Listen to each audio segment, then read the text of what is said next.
High বন্ধুরা, এত গরম থাকা যায়নি রুমের ভিতরে। এই জন্য একটু ঘুরতে বাড়ি এলাম, আপনাদেরকে দেখাচ্ছি। এটা একটা ছোট বাচ্চাদের স্কুল। ওরে বাবা, কি বড় লরি এসতেছে রে বাবা, সরে যায়। সারা ধাক্কা মাক্কা দিয়ে দেবে হ্যাঁ লরিটা। বাচ্চাদের স্কুলটা দেখতে থাকবে, সুন্দর। ওর ভিতরে কত কেউ আছে দেখাচ্ছি।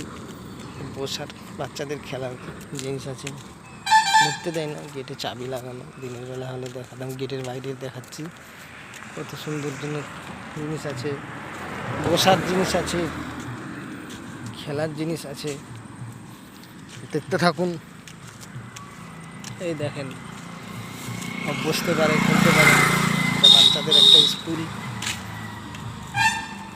দেওয়ালে কত সুন্দর সুন্দর ছবি আঁকা আছে দেখাচ্ছি। দাঁড়ান, এই দেখুন ফুটবলের ছবি।